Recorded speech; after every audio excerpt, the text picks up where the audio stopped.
Hey, je suis ravie aujourd'hui de vous retrouver pour un épisode spécial du podcast Dans mon cœur de guerrière. Dans mon cœur de guerrière, il y a des blessures qui ne se voient pas. Il y a des silences trop lourds et des cris qu'on a dû ravaler. Aujourd'hui, j'ouvre mon cœur à un combat qui devrait même pas exister. Celui contre l'homophobie. Pas pour choquer, pas pour accuser, mais pour dire ce que tant d'entre nous n'ont plus la force de répéter. Aimer ne devrait jamais être un acte de courage.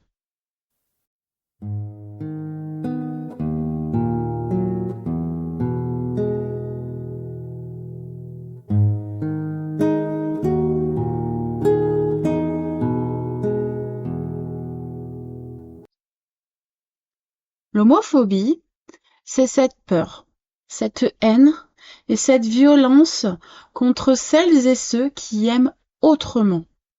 C'est un regard qui juge, une blague qui humilie, une porte qu'on claque. C'est parfois un coup, une insulte, un renvoi, un rejet. Parfois, plus sournois, c'est le silence quand on parle de son copain ou de sa copine. C'est l'absence d'invitation. C'est le malaise dans les réunions de famille. En France, en 2023, plus de 4 personnes LGBTQIA+, sont agressées chaque jour. 70% disent avoir déjà subi une violence verbale ou physique liée à leur orientation. Ça arrive dans la rue, à l'école, dans la famille et parfois même à l'intérieur de soi. Oui, parfois, l'homophobie s'installe là où elle ne devrait jamais entrer, dans le cœur de ceux qui s'aiment eux-mêmes un peu moins à cause du regard des autres. Dans cet épisode spécial, je reçois aujourd'hui Guillaume, un de mes amis proches, qui est comédien-chanteur et qui a bien voulu répondre à mes questions. Bonjour Guillaume, et merci à toi d'avoir bien voulu témoigner. Bonjour cœur de guerrière, merci à toi de m'accueillir. Je vais te poser pas mal de questions et puis je te laisse y répondre. On est parti? Quel est ton premier souvenir lié à ta prise de conscience de ton orientation? Alors moi je m'en suis rendu compte assez jeune en l'occurrence, mais j'ai pas du tout assumé. Et j'aimerais d'abord aussi souligner la différence entre l'attirance sexuelle et la capacité de tomber amoureux. Pour moi, l'orientation sexuelle, elle aborde l'aspect assez physiologique, c'est une attraction sexuelle.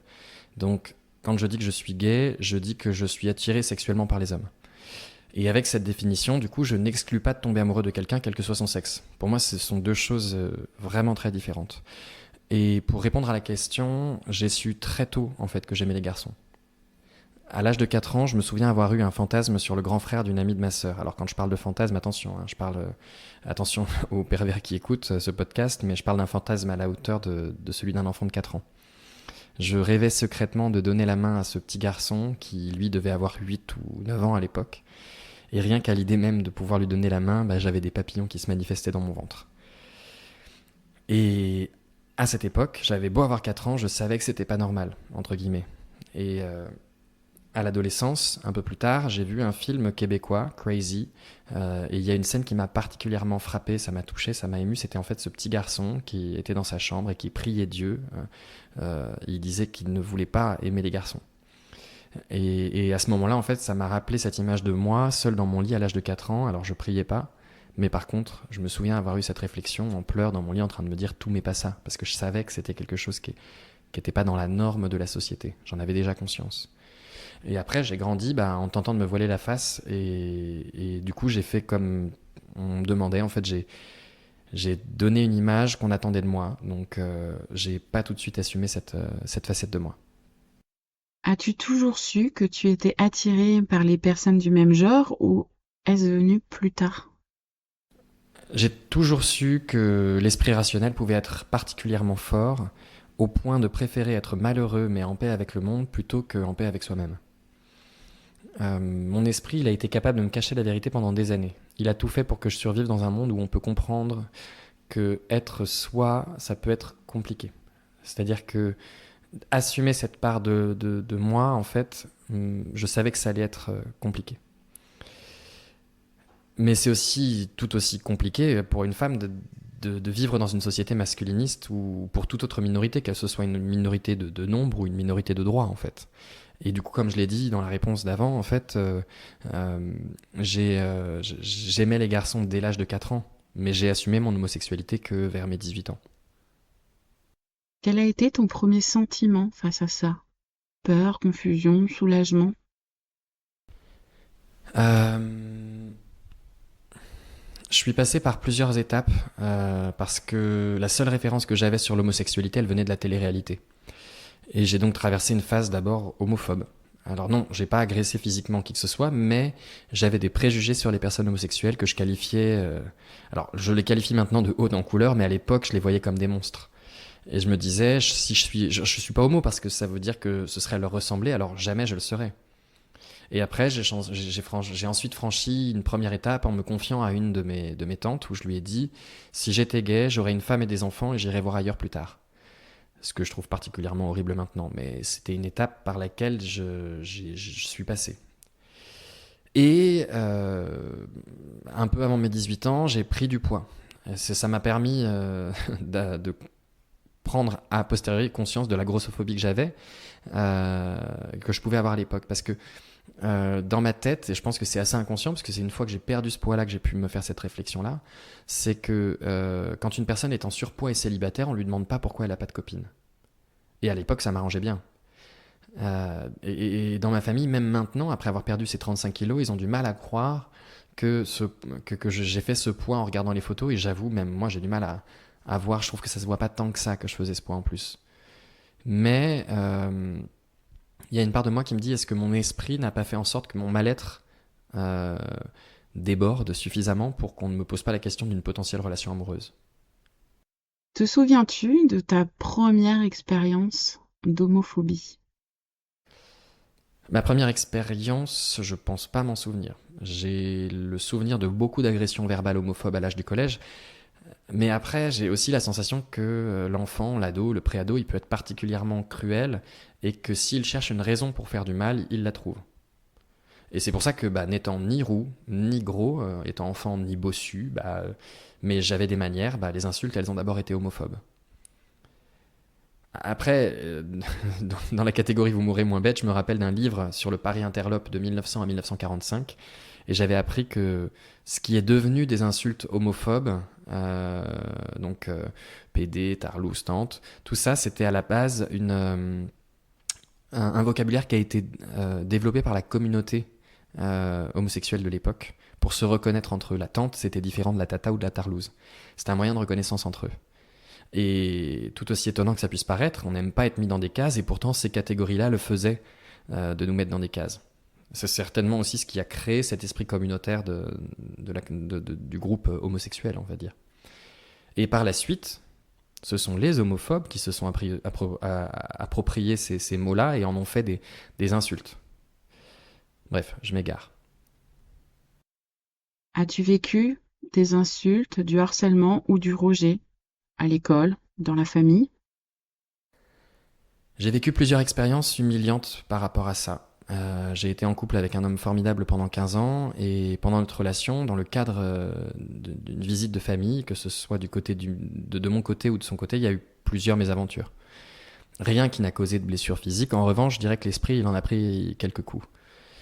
Je me souviens d'une fois chez son père, on nous présente à des voisins que mon ex-compagnon connaissait depuis longtemps, mais qu'il n'avait pas eu l'occasion de revoir depuis plusieurs années.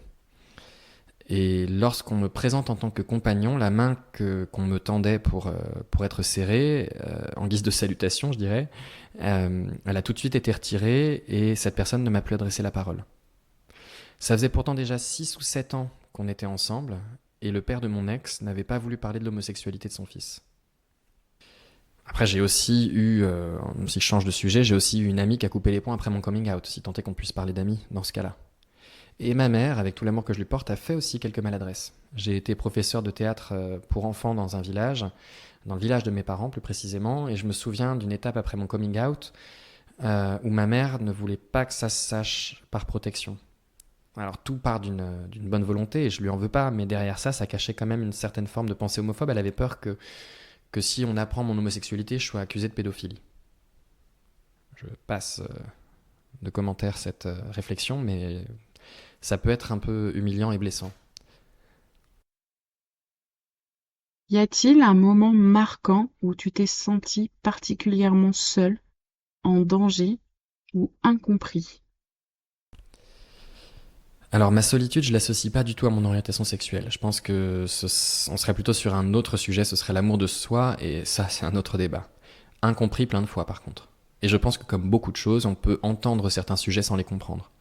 Je pense que je peux pouvoir je ne pense pas pouvoir comprendre le danger permanent qu'une femme peut ressentir au quotidien, tout comme une femme hétérosexuelle ne peut pas comprendre ce que c'est que d'être un homme gay.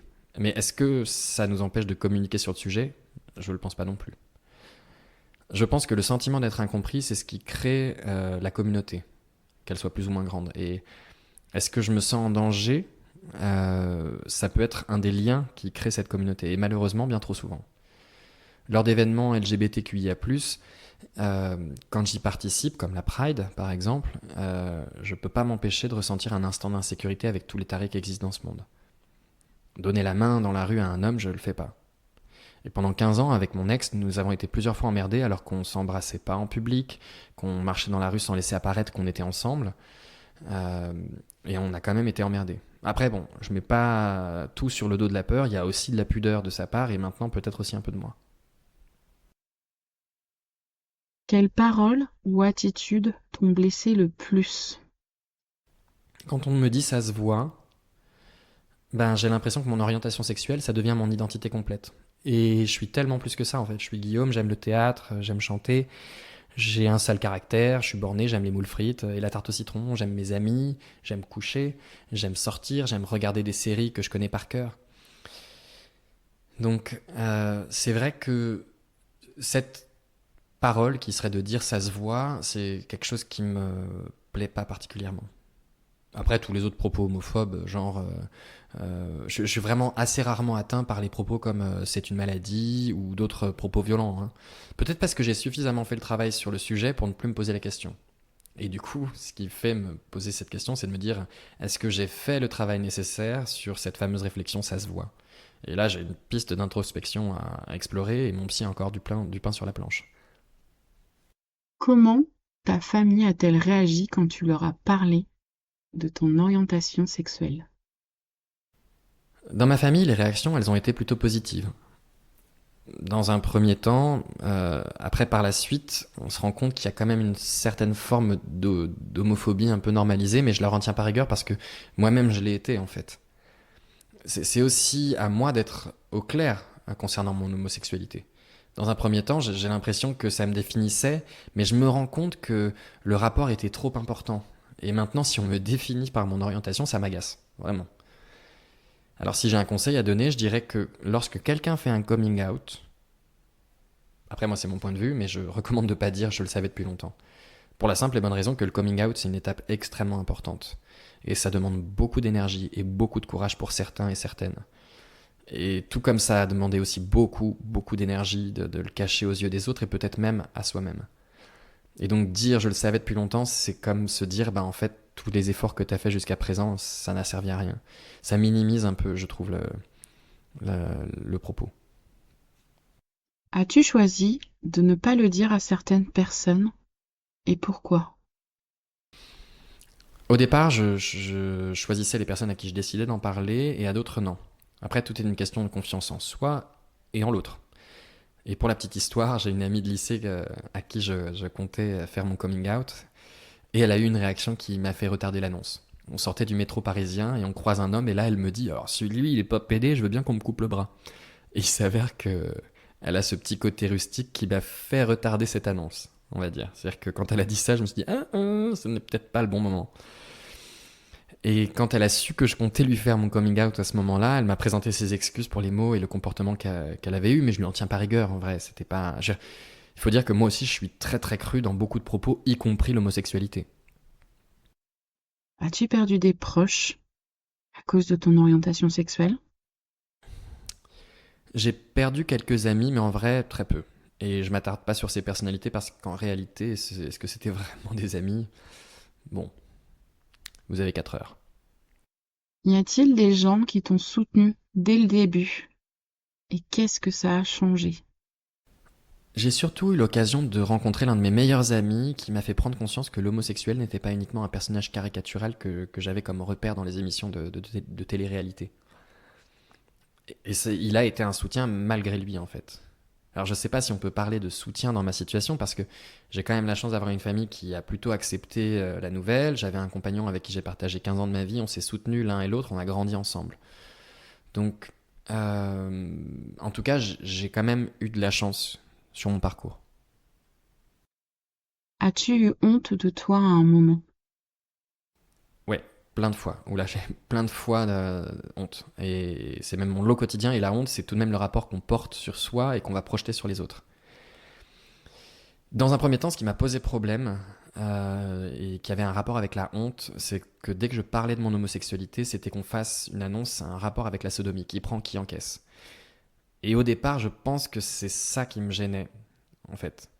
Ça me gênait qu'on puisse penser et imaginer, alors que maintenant je m'en fous parce que j'ai moi-même fait un énorme travail sur moi et que quand on me demande quel rôle je joue, bah, j'ai tendance à répondre avec humour, bah, ce qui est emmerdant avec les couples d'hommes gays, c'est que on sort tous les poubelles, mais la vaisselle n'est jamais faite. Et si on insiste, je me permets de demander quel trou ils préfèrent chez leur compagne, et je pose bien sûr cette question devant cette femme. Qu'est-ce que l'homophobie a fait à ton estime de toi?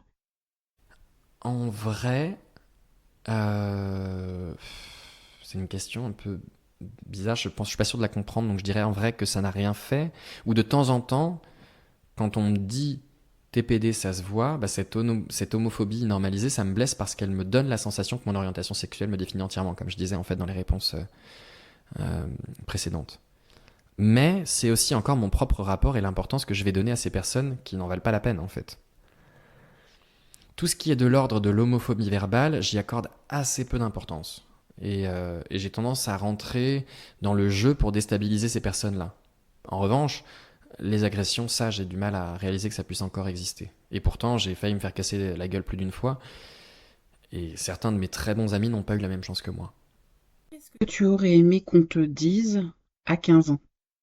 J'aurais aimé qu'on me dise à 15 ans que c'était pas un choix l'homosexualité. Et que le seul vrai choix que l'on peut faire dans notre société hétéronormée, c'est de décider de vivre sans se cacher ou de se cacher pour vivre. Et je pense que ça m'aurait fait gagner beaucoup de temps. Comment t'es-tu construit ou reconstruit? Qu'est-ce qui t'a aidé?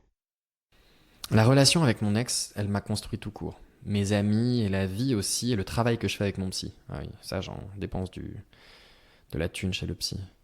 Mais et je me dis que en fait le travail sur soi il est extrêmement important dans le cadre de l'homophobie, de l'acceptation de soi, de l'acceptation de l'orientation sexuelle. Parce que si tout le monde était capable de faire un travail sur soi, je crois qu'on aurait beaucoup moins de problèmes au quotidien. On est responsable de ce qui nous arrive. Ou plutôt non, on n'est pas, excusez-moi je reprends, on n'est pas responsable de ce qui nous arrive. Mais on est responsable de comment on le reçoit. Et c'est plutôt une bonne nouvelle. Parce que si le problème vient en quelque sorte, entre gros guillemets, si le problème vient de nous, ça veut dire qu'on peut aussi nous-mêmes trouver la solution. Tout est une question de point de vue. Aujourd'hui, comment tu te sens par rapport à qui tu es? Bah, je suis très au clair avec moi-même. Je continue mon travail sur moi et sur tout un tas de sujets. Par moments, on aborde le sujet de l'homophobie, mais à d'autres moments, on voit aussi très vite que c'est un sujet parmi tant d'autres. L'homophobie, c'est un sujet complexe et multifacette. Il est important de reconnaître que le travail sur soi, c'est un processus continu et que l'homophobie ne doit pas être le seul sujet de réflexion. Il est essentiel de voir la personne dans sa globalité et de comprendre que chacun a plusieurs facettes. C'est très philosophique tout ça. Qu'est-ce que tu dirais à un jeune ou une jeune qui vit ce que tu as vécu?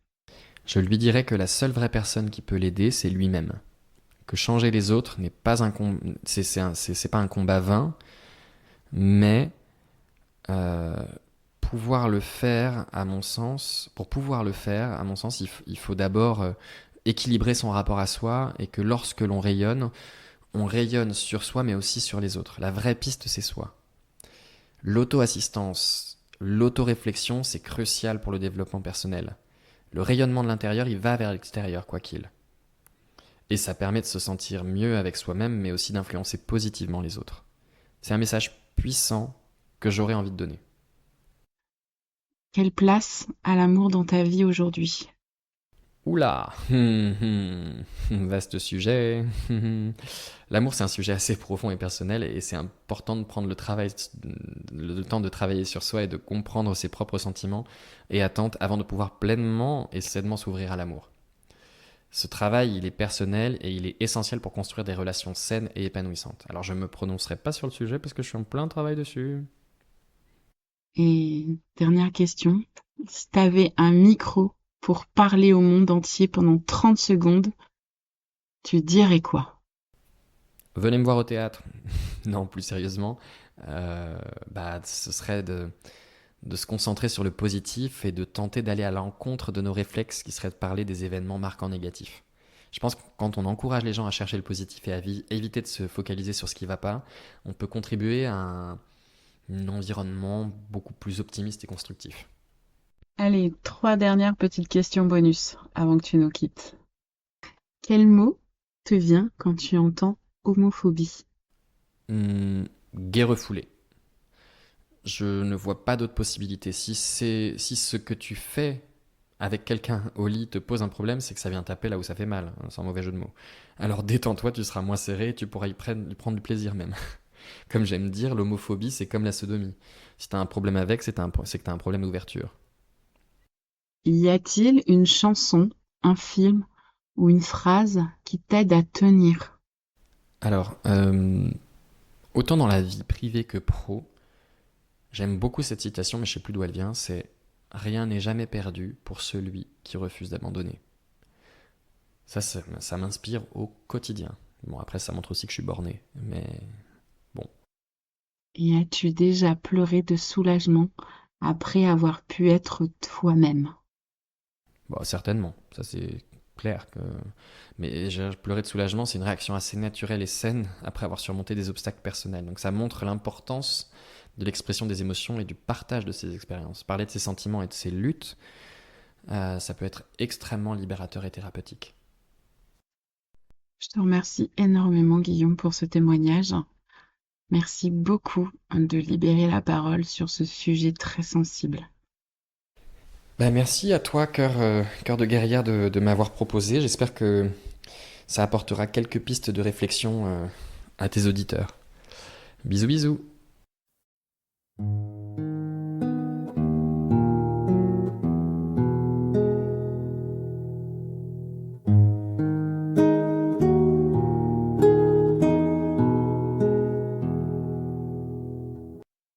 Mais vous me direz, mais toi, cœur de guerrière, t'es pas homosexuel.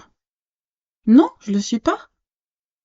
Mais j'ai aimé des personnes qui l'étaient. Et j'aime des personnes qui le sont. Et de les voir pleurer, se cacher, se travestir pour être acceptées, d'entendre leur colère, leur honte, leur peur, ben parfois, je me sens impuissante. Mais aujourd'hui, je veux refuser ce silence. Parce que chaque remarque, chaque rejet, chaque violence est une déchirure dans notre humanité. Parce que la tolérance ne suffit plus. Il faut l'amour, la vraie bienveillance, la justice. Moi, dans mon cœur de guerrière, je n'ai pas besoin de vivre leur douleur pour comprendre qu'elle est insupportable. Il n'y a pas de petits gestes. Refuser une blague homophobe, c'est agir. Parler d'amour au pluriel devant ses enfants, c'est agir. Demander à un collègue s'il ou elle à un ou une partenaire sans supposer, c'est agir. Et si tu es concerné, si tu as peur, si tu as été blessé, humilié, rejeté, je veux que tu entendes ceci très fort. Tu n'as rien à réparer. Tu n'as rien à cacher. Tu n'as rien à prouver. Ton amour est légitime. Ton cœur est beau et ta vie mérite d'être vécue pleinement, sans peur, sans masque, sans compromis. Dans mon cœur de guerrière, il y a de la rage, mais aussi de l'amour immense, inconditionnel. Et à tous ceux et celles qu'on a tenté de briser, à ceux qui aiment autrement, à celles qui s'aiment en secret, je vous dis, soyez fiers, soyez vous et soyez libres. Et si le monde ne vous tend pas la main, je vous tends la mienne. Ensemble, on est plus fort. Ensemble, on est invincible. Je vous remercie de m'avoir suivi dans ce premier épisode spécial. Je vous remercie vraiment d'avoir écouté avec le cœur. Et si ce sujet vous parle, je vous invite vraiment à vous abonner, à commenter et à partager cet épisode. En attendant, je vous dis à très vite, cœur vaillant.